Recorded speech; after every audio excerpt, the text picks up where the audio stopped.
I never thought I'd be standing in my late father-in-law's study at 53, clutching a yellowed envelope that could change everything.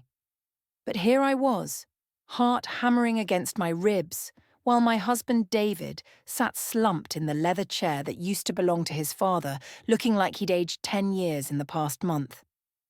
"Helen, just let it go," David said, his voice carrying that familiar resignation I'd grown to hate. "Mark's already got the lawyers involved. He's not going to stop until he gets what he wants." "What he wants is to steal from you," I said, keeping my voice steady even though anger burned in my chest. "Again." David flinched at that word. Again. Because it wasn't the first time his younger brother Mark had taken what should have been David's. When their parents died 5 years ago, the will had been shockingly clear in its favoritism. Mark, the golden child, got the larger property, the cash accounts, the stocks. David got this house, the one we were standing in, and a fraction of what his brother received. They loved him more, David had said at the time, trying to smile through the hurt. It's fine. Family harmony matters more than money.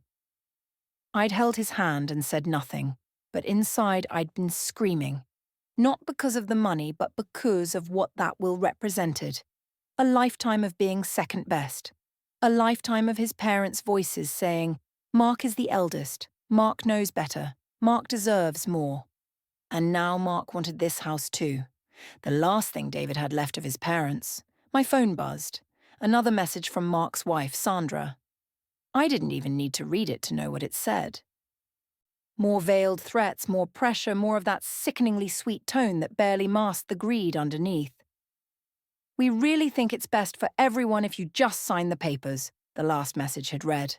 "Mark has such wonderful plans for renovating the property, and you two don't really need all this space, do you?"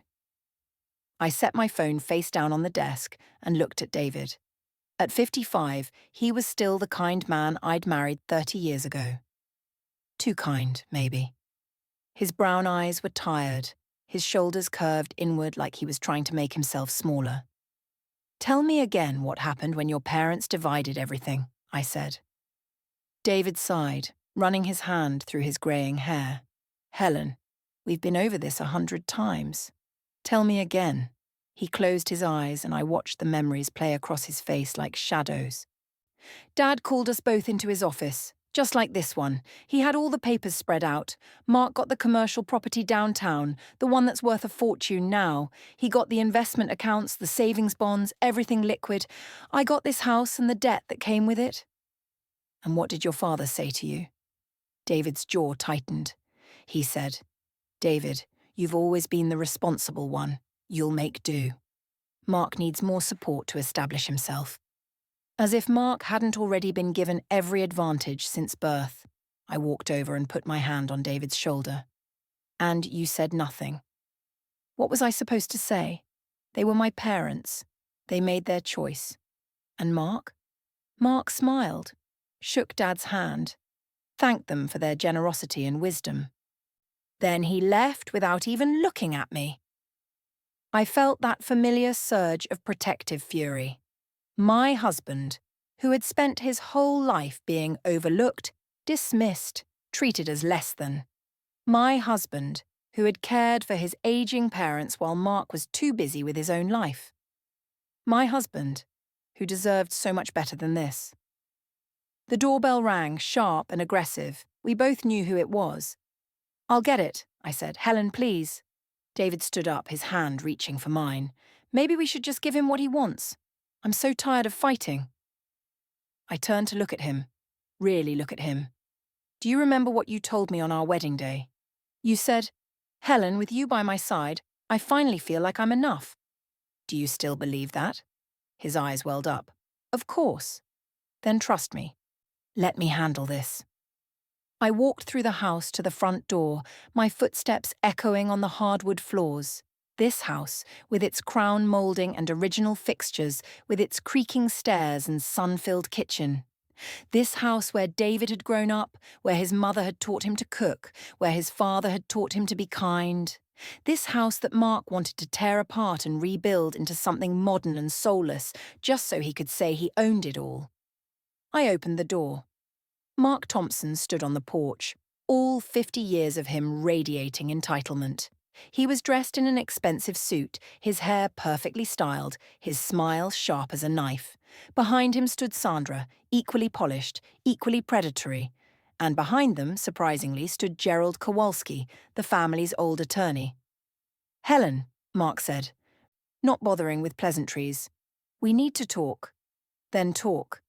"Inside," he said, already moving forward. I didn't step aside. "Say what you need to say right here." Mark's smile faltered. "Don't be difficult. We have legal documents that need to be signed. Documents claiming that David agreed to sell you this house for significantly below market value?" I kept my voice calm. "Documents that David never agreed to?" Sandra stepped forward, her perfume overwhelming in the doorway. "Helen, honey, you're making this so much harder than it needs to be. We're family. Family helps each other." "Family," I repeated. "Is that what you call forging David's signature on preliminary sales agreements?" Mark's face went red. "That's a serious accusation." "It's the truth." I pulled out my phone and showed him the screen. "I had a handwriting expert examine the documents you filed with the county. Want to guess what they found?" The silence stretched between us like a wire-pulled taut. Gerald Kowalski cleared his throat, and for the first time, I looked directly at him. He was in his 70s now, white-haired and stooped, but his eyes were sharp behind his glasses. "Mrs. Thompson," he said carefully, "perhaps we should all sit down and discuss this calmly." "Why are you here, Mr. Kowalski?" I asked. "I thought you retired after Mr. and Mrs. Thompson's estate was settled." "Mark asked me to come," he said, and something in his tone made me pause. He thought my presence might help facilitate the transfer of property. "Facilitate," I said. Interesting word choice. "Helen, stop playing games," Mark snapped. "David doesn't want this house. He told me himself he was overwhelmed by the maintenance, the taxes, the memories. He wants to sell." "Then why hasn't he signed your papers?" "Because you're manipulating him. You've always been jealous of what our family had, what we built. You're a gold digger who saw an easy mark." The insult landed like a slap, but I'd been expecting it. Mark always resorted to personal attacks when he was cornered. I was about to respond when David's voice cut through the tension. "That's enough." My husband appeared beside me, and I saw something in his face I hadn't seen in years. Anger. Real, righteous anger. "You don't get to talk to my wife that way," David said, his voice low and dangerous. "Not in my house. Not ever." Mark's expression shifted to something almost pitying. "David, come on. This is ridiculous. You know you can't afford to keep this place. The roof needs work, the foundation has issues, the plumbing is ancient. You're drowning here and I'm offering you a way out." "A way out," David repeated, "by paying 30% of what the house is worth. It's a fair price considering the repairs needed." "It's theft," I said. "Just like everything else you've taken from David." Sandra made a sound of disgust. "Oh, here we go again. The whole poor David routine. Your husband got exactly what he deserved from the estate. My Mark was always the responsible one, the one their parents could count on." I felt David tense beside me, and I knew we were approaching the moment I'd been preparing for. The moment when everything would change. "Actually," Gerald Kowalski said, and everyone turned to look at him. "That's not entirely accurate," Mark whirled on the old lawyer. "What are you talking about? You drew up the estate documents yourself." "I did," Gerald said slowly.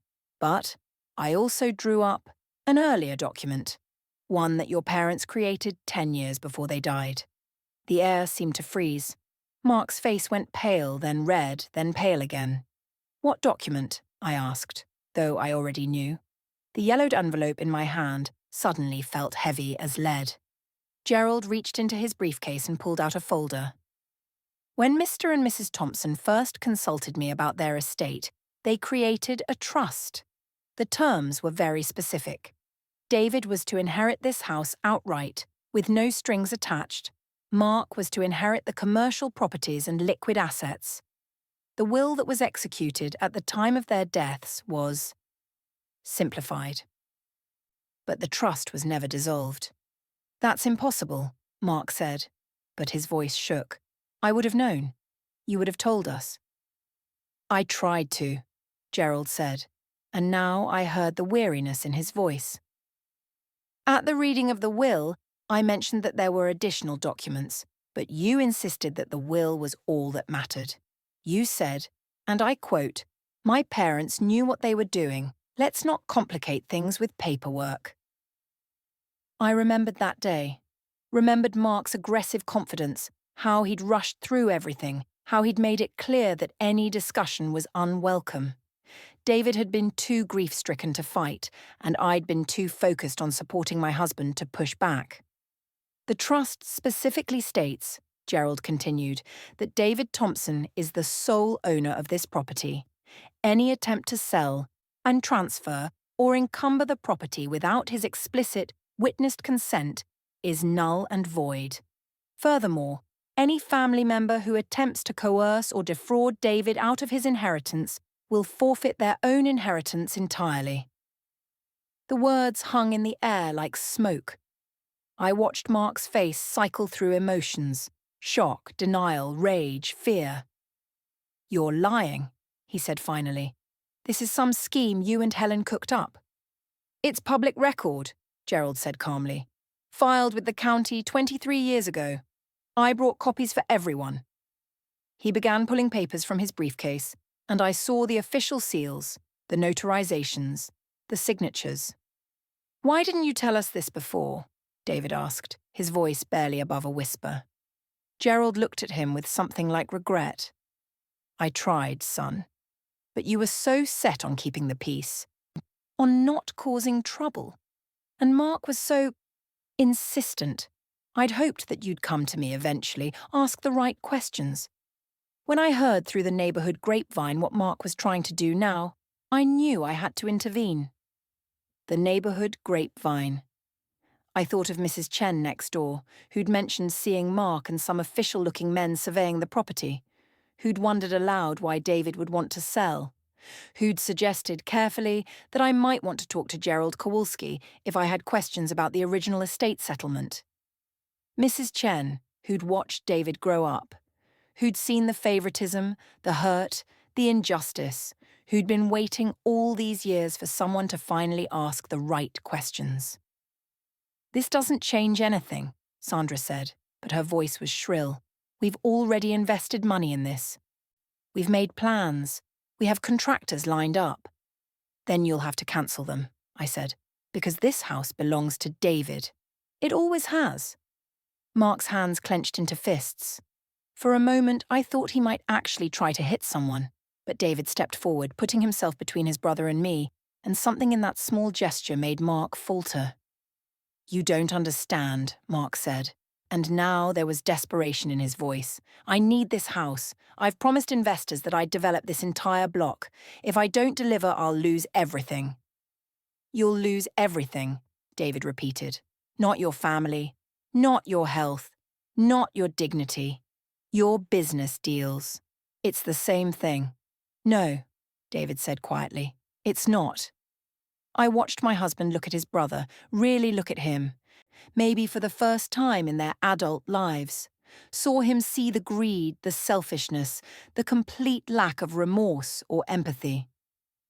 "When Mom and Dad were dying," David said, "I was here every day, changing bedpans, managing medications, holding their hands while they cried about the pain. Where were you?" "I was running a business," Mark said. "Someone had to keep the family's finances secure. And when they asked for you, when Mom specifically requested that you come read to her because she loved hearing your voice, where were you?" "I was busy." "You were at a golf tournament," David said, "in Hawaii. I know because Sandra posted about it on social media. 8 pictures of you drinking Mai Tais while your mother died asking for you." Sandra's face flushed red, but she said nothing. "And now you want the house," David continued.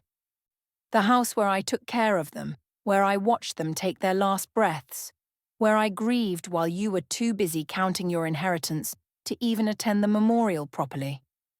You showed up an hour late, left early, and spent the whole time on your phone. That's not fair, Mark said, but the words were weak. Fair? David's laugh was bitter. You want to talk about fair? Fair would have been splitting things equally. Fair would have been recognizing that I spent years of my life caring for our parents while you cashed their checks. Fair would have been thanking me instead of treating me like I was some kind of burden on the family. I put my hand on David's arm, feeling him shake with suppressed emotion. 30 years of hurt pouring out all at once.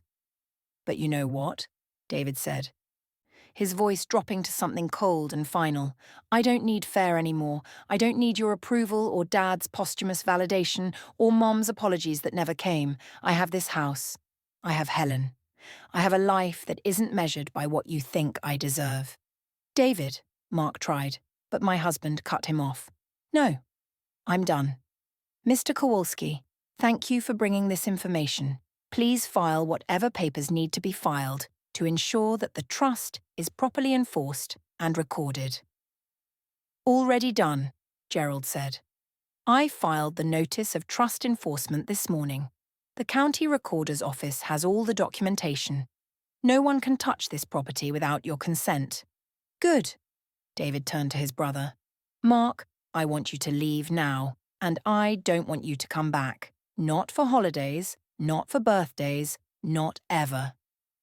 You've made it clear that the only thing you care about is what you can take from me. Well, there's nothing left to take. You can't mean that, Sandra said, and we're family. Family, I said, finally speaking up again, doesn't forge signatures. Family doesn't threaten and manipulate and lie. Family doesn't try to steal the one thing that has sentimental value while claiming it's for someone's own good. I pulled out my phone again and pulled up another file. I also have emails, text messages, and recorded phone calls where Mark and his business partners discuss their development plans for this property, plans that include a rather creative interpretation of property law. Plans that a friend of mine at the district attorney's office found very interesting when I shared them yesterday. Mark's face went white. You went to the DA? I went to an old college roommate who happens to work in the fraud division, I said. She's looking into your business practices. Turns out this isn't the first time you've tried to acquire family property under questionable circumstances. Your cousin Emily? The one who suddenly decided to sell you her mother's house 2 years ago? She's very interested in talking to investigators about the pressure tactics you used. Sandra grabbed Mark's arm. You said that was a clean deal. You said Emily wanted to sell. She did, Mark said quickly. She was happy to sell. She was grieving and vulnerable, I said. And you took advantage of that. Just like you're trying to take advantage of David now. Gerald Kowalski shook his head slowly. Mark, I'm going to give you some free legal advice. Leave now. Don't contact David again. Don't send lawyers. Don't send intermediaries. Don't even drive down this street. If Mrs. Thompson's friend at the DA's office decides to pursue charges, the last thing you want is additional evidence of harassment. This is insane, Mark said, but he was already backing away. You're all insane. We're protecting what's ours, David said. That's not insane, that's survival. I watched Mark and Sandra retreat to their car, a luxury SUV that probably cost more than our annual salary. Watched them drive away, their perfect facades cracking. When they were gone, Gerald turned to us with a tired smile. I should have done this years ago. I'm sorry. Why didn't you? I asked. He sighed. Professional courtesy, mostly. Mark was persuasive, and I thought David would eventually ask the right questions. When Mrs. Bakar Chen called me last week and told me what was happening, I knew I'd waited too long. I'm glad I could help now, even if it's late. It's not too late, David said. He held out his hand. Thank you. Gerald shook it, then looked at me. Your wife is a formidable woman, David. Don't ever let her go. I don't plan to, David said, and the way he looked at me made my heart skip. After Gerald left, David and I stood in the doorway of the house, his house, watching the sun set over the neighborhood. The street was quiet, peaceful. Mrs. Chen waved from her garden, and I waved back, making a mental note to bring her flowers tomorrow. "I can't believe you did all that," David said. "The handwriting analysis, the DA's office, tracking down the trust documents."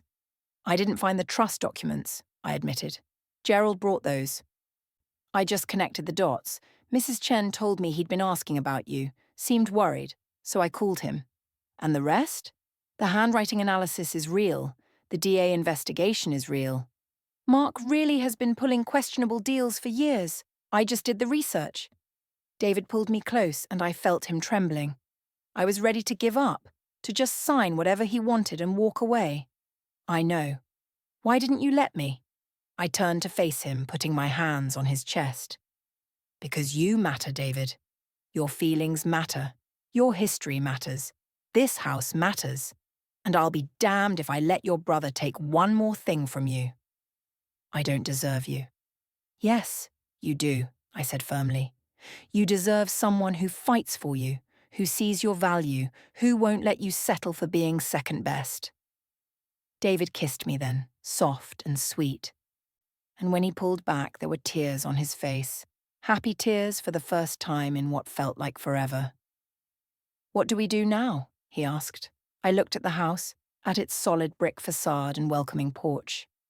At the window where David's mother used to sit, watching for him to come home from school. At the door where his father would stand, waiting to greet visitors. "We live," I said. "We fix the roof and the plumbing. We paint the walls whatever colours we want. We fill this house with our memories instead of his parents' ghosts. We make it ours." "Ours," David repeated, like he was testing the word. "Ours," I confirmed. "Not Mark's, not your parents. Ours." We stood there as the sky darkened, lights coming on in houses up and down the street.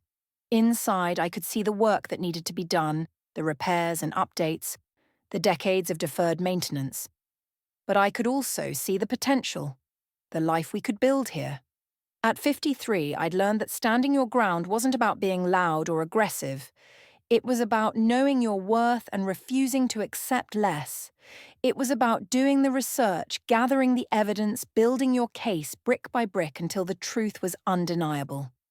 And sometimes it was about being the person your partner needed you to be when they couldn't be that person for themselves. "Come on," I said, tugging David's hand. "Let's go inside. I want to measure the kitchen for new countertops." "New countertops?" David laughed. "Helen, we can barely afford the roof repairs." "Then we'll do the roof first and save for the countertops," I said. "We have time. We have options. We have this house. And nobody's taking it from us." As we walked inside, David squeezed my hand. "Thank you," he whispered. "Thank me by being happy," I said. "That's all I ever wanted." And as I closed the door on the world outside, sealing us into our home, our sanctuary, our future, I felt something I hadn't felt in months. Peace. The kind that comes from knowing you fought the right battle and won. The house that had built David, that had shaped him and hurt him and defined him, was finally, truly his. And more importantly, he was finally, truly free.